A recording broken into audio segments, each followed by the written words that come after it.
Okay, I've been thinking about this. If I ever have a chance to make my own Transformers movies, mostly live action, because apparently the live action universe of Transformers is possibly going to get rebooted by time travel. Heck, the Bumblebee movie is almost trying to be non-canon to the Michael Bay films. But they still made him end up as uh, you know, the car we saw him in Transformers 1. So if I ever have the chance to do my version of the LA Transformers movies. First, I would have a maximum limit, because apparently Michael Bay always tried to say which one of his films is supposed to be the end after Transformers 1.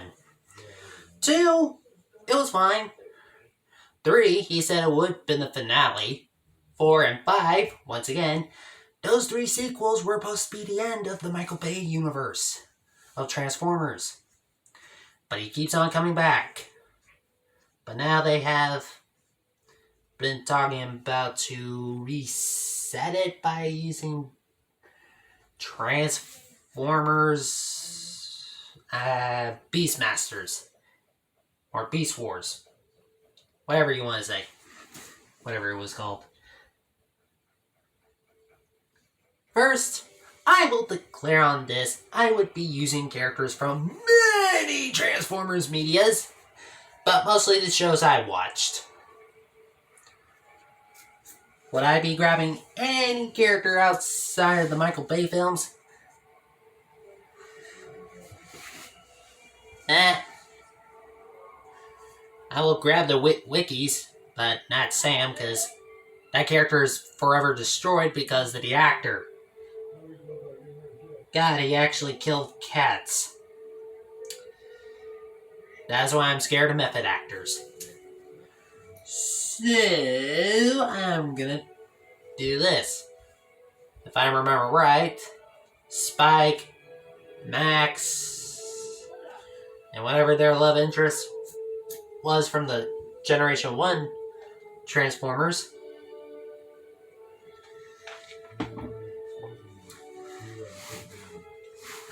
They be in it.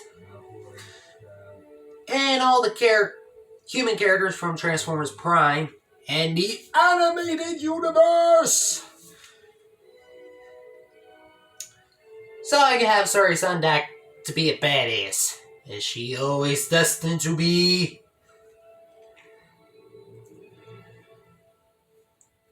And I will try to be fair on the whole entire, trying to be neutral gender.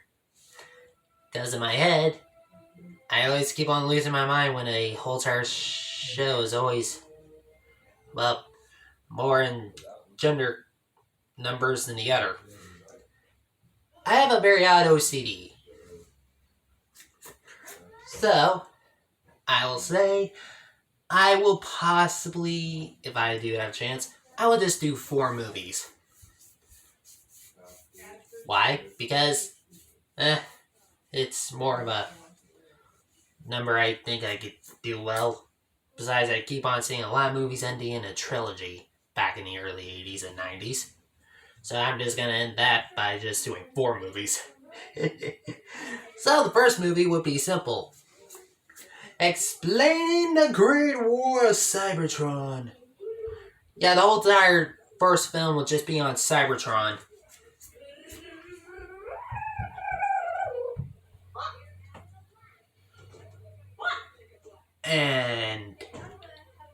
But we will be in the time period before Optimus became a Prime.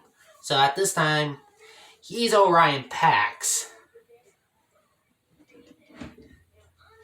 aka the real identity of Optimus Prime. Him and Megatron are still friends. Megatron tries to explain to Orion, our government is destructive. It is not fair to the many. And Orion guys believes he's right.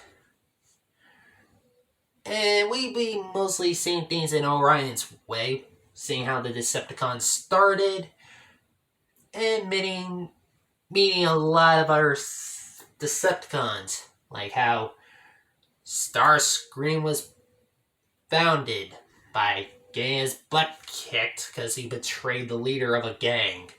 And Megatron just picked him because, he's smart, but I will crush him every time he dares to betray me. And we will see Shockwave with an awesome arm gun! And also, Orion sees a mutilated hand of a Cybertronian. We all know why there's mutilated hand there, because Shockwave is effed up. Seriously, he experiments on his own people like a mad doctor. So, yeah, and we will talk about Soundwave. Dear God, I will make Soundwave very intimidating. Like, seriously, Soundwave is the most practical character, the most dangerous character. He could be the most greatest ally to the Decepticons and Autobots. Why? Because Soundwave is superior. And we all know that's true. Soundwave, the man of justice. And evil! So Orion sees what Megatron does while seeing him in gladiator matches. But he will also still have Ratchet and being his oldest friend. And Bumblebee, he bumps in a few times. It was just at this point of his life, it's just being a rat scoundrel. And I would definitely explain how Transformers are even made. Okay, how do they even reproduce? In my continuity, they're liquid baby metals. You might be wondering, what was I on to think about this idea? Nothing. I never took drugs in my life. Never. This is all good noggin juice. So back to the topic. Basically, they grabbed the metal from Cybertron, melt it down, and add a few things to make sure it will do right. Like adding a little bit of Cybertronian metal, aka their own metal in there, so it can form up into a full-on metal. Like solid metal, not liquid metal. And the final step would be just adding a little bit of your spark into it. But to speed up the process, you simply have to grab your partner and do it. So everyone can be, well, representing how the most biggest community I am supporting would be happy to know. No matter what gender the Cybertronians are, they can reproduce. Oh yeah. So, yeah. Then we see Megatron practically ready to talk to the last living Prime. Sentinel. You know, the Sentinel we all know from, well, being a jackass. He believes Megatron is crazy how society rules shouldn't matter to him. He's just there trying to make sure the rules are fair. Megatron simply says, "Oh, bull crap! You know how many Cybertronians I killed in a gladiator match because we're doing it for survival? How's that fair? You old geezer."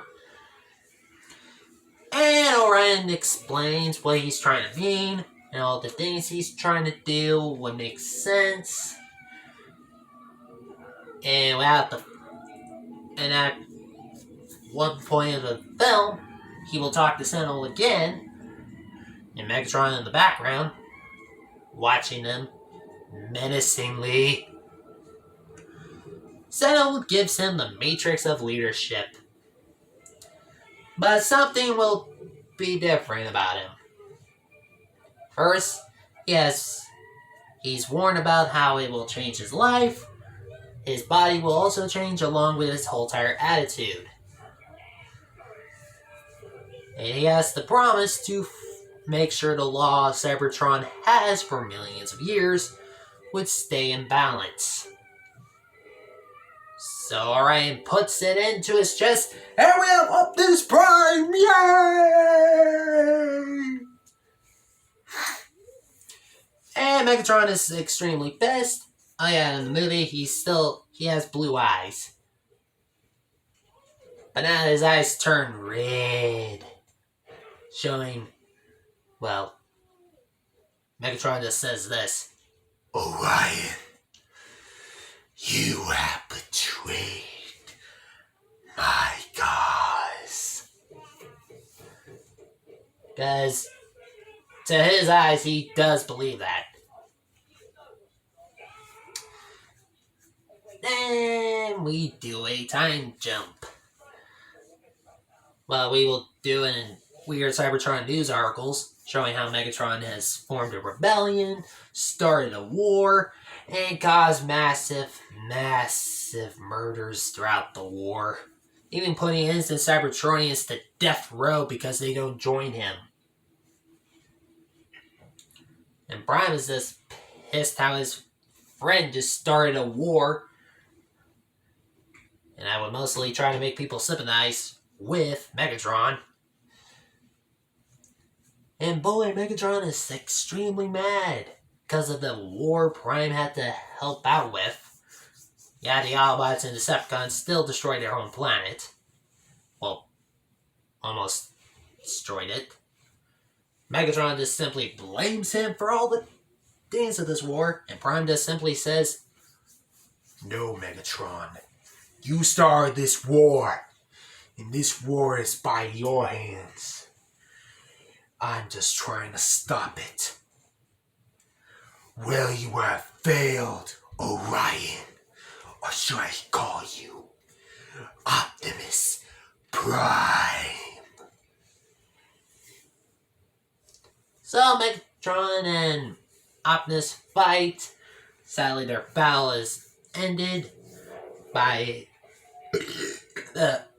excuse me. A little tiny cup of Kool-Aid would do that. They get erupted by a huge explosion, blowing them both back. Also, I would definitely try to figure a way what vehicle form Megatron should have. Like his jet mode or his cannon mode. I'm more in the line with the jet form, so yeah, he just transforms into a jet and flies away. Knowing this battle will possibly just keep on getting interrupted. And I will end it there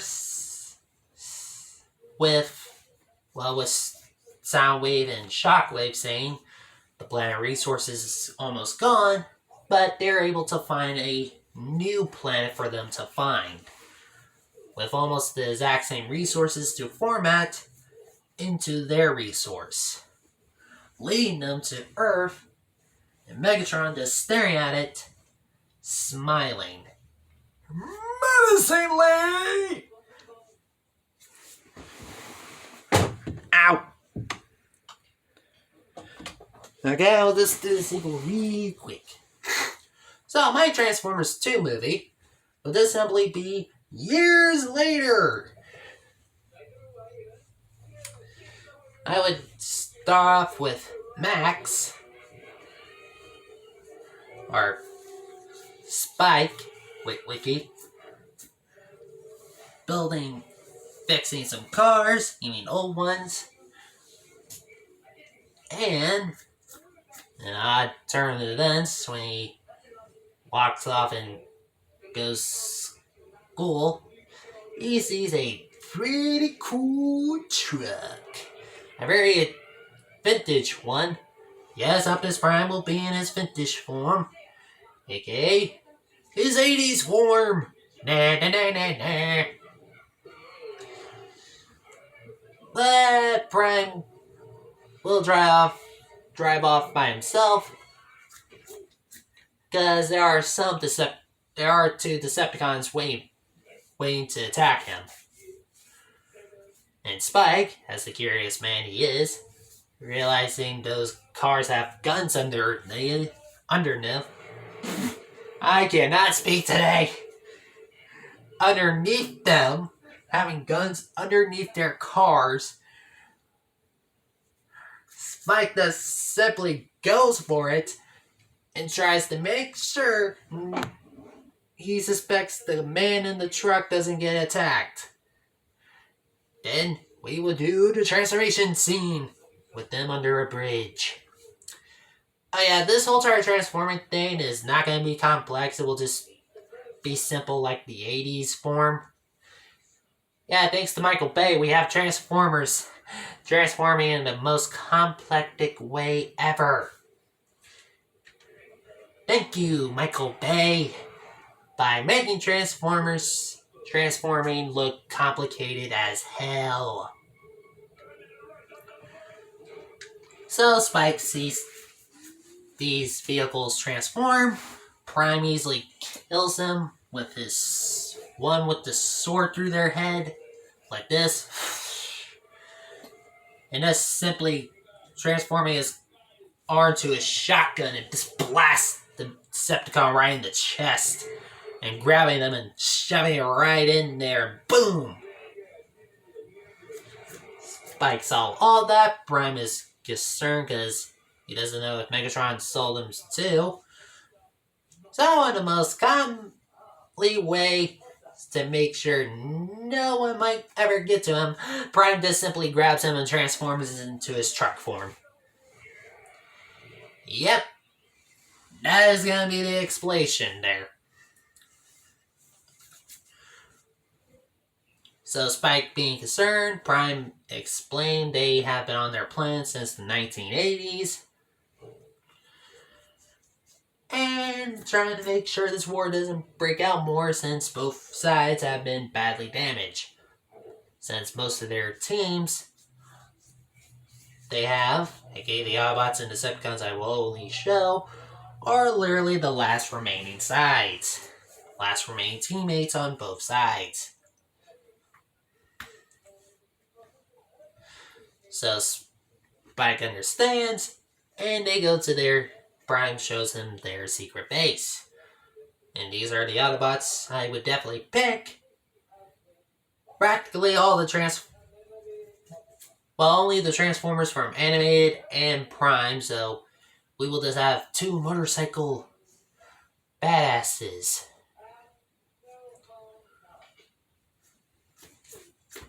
Also, Bumblebee will not have a damaged voice box. I'd rather let him talk. Thank you. And at the surprise of Spike, apparently another human knows about their existence. Agent Fowler. For some odd reason, he was my favorite character in the show. My favorite human character. In all continuities. He's second, and Sari Sundak is my first favorite character, because she's both. So, be technically like the whole entire Transformers thing. Yeah. To confirm on one thing, Wheeljack will not be killed. I want to make a running joke die. So don't be angry at me if I do. So, play out the exact same way as possibly as the Michael Bay films, but with Spike getting the other members and, well, Bumblebee and Fowler will be talking about Sari because right now she's in a deep coma and still afraid of the Cybertronian she is linked with, aka half of the reason she's alive. So we would have a big fight. Megatron appears, saying we should straight up end this battle since we have more forces. So Megatron just commands Starscream to attack, and he's just gonna watch, see what Prime would do with all the humans in danger. And Prime does his very best. Also, Spike will recruit the other humans from the Earth show because Bulkhead Miko was the best, and I would mix the two different versions of Bulkhead because I loved the way they did it in both anyway. So we would have a massive fight. All the Decepticons Megatron sent would be killed. Starscream would just be brutally murdered. Well, he would just get blasted by Bumblebee. But Bumblebee lets him live. But guess who's there? Waiting for him to just fail the whole entire time. Soundwave. And you know what I'm gonna make Soundwave do to Starscream? He just simply picks him up by the head and just reach into his chest and just squeeze his friggin' spark into pieces and rip his head off. Because my Soundwave thinks this whole entire war was pointless. And that's how it mostly ended, by leaving on a cliffhanger with Sorry's eyes opening and saying lockdown. Subscribe if you want. You don't have to turn on the bell. Yeah, that's pretty much it. I don't care if you like or dislike the video. But apparently the dislike button is going to be discontinued. I don't know why YouTube would do that. But, see you later. It's nighttime and right now I'm just hungry and tired. Bye.